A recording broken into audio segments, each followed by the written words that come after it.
So in this video, we're going to tell you why you should watch out for high rental application fees when selecting an investment property condo in New York City. I'm Nick at Hauseit.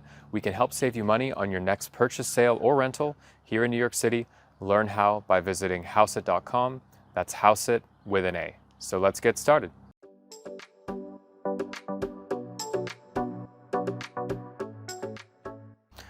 So, when you're selecting an investment property condo in New York City, be mindful of what application fees are charged by your building's managing agent for the processing of your prospective tenant's rental application. There is a wide range of potential fees and fee structures out there, including some which are reasonable, as well as some which are egregious. And this is why the topic of this video is to encourage you to be mindful of rental application fees and check on them prior to signing on the dotted line and buying that investment property condo in New York City.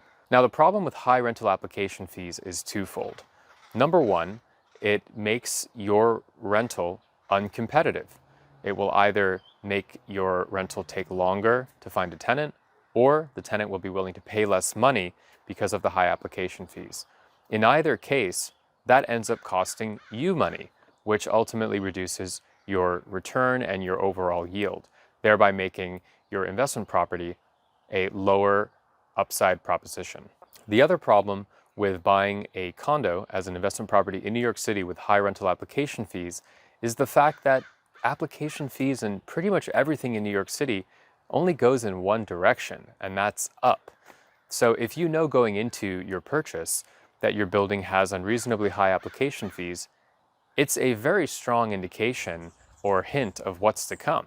In other words, going forward, they're probably going to continue to raise your application fees and every other fee that they can potentially charge your building. And the more it gets out of line with other buildings, again, the worse it has of an impact in terms of your overall yield potential for your rental. And to a certain extent, it might even make it harder for you to sell. If your prospective buyer is also checking the rental application fees and they see an unreasonable set of fees, they're going to be willing to pay less for your property. So just to close out the video, we actually want to go over a specific example of a rental application fee structure from a large building in Williamsburg. So we have it up on the screen, and I'm sure that you're going to look and feel as overwhelmed as I was when I first saw this. The list of fees is out of control. So, to start, of course, you have your application fee. Every building is going to have an application fee. But here, they seem to have created multiple application fees with slightly different names.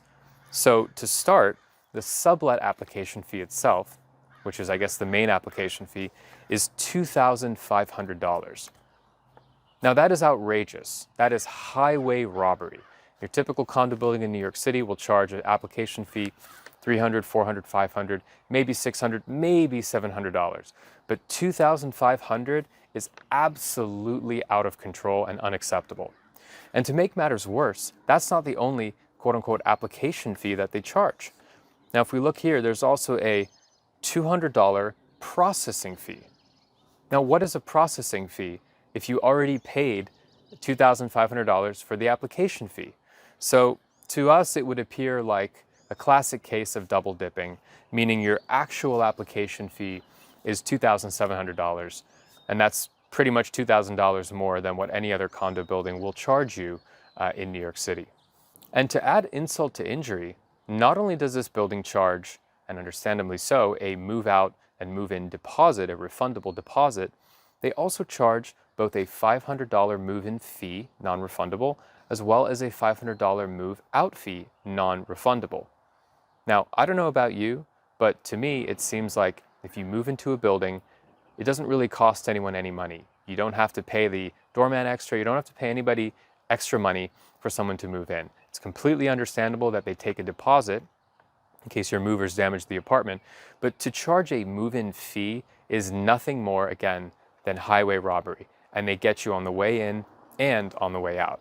So if we then go back to this application, we now tabulate that you have a total of $2,700 in application fees. You have $1,000 in move-in and move-out fees. That's $3,700 thus far. And on top of that, this building, a condo building, has an annual sublet administration fee of $600. So when we add all of that up, your total fee structure for a rental in New York City is $4,300. That is essentially the cost of a monthly rental in New York City. So if you are buying this property, just know that when you're modeling out your returns and your cash flow, basically every time you turn a tenant, you're going to lose a month of rent to these various fees. Moreover, being that this is a condo, the fact that they are charging an annual fee for subletting is akin to making it like a co-op. It's pretty unacceptable. And in conclusion, this building right here is not the kind of building you want to buy into if you're looking for an investment property in New York City. We hope this was helpful. If you are looking to buy a rental property here in New York, we can save you money here at Hauseit. Learn how by visiting hauseit.com. That's Hauseit with an A. We do appreciate your time today, and we hope to have you as a subscriber to our channel. Feel free to leave a comment below. I'm Nick at Hauseit, and we'll see you on the next one.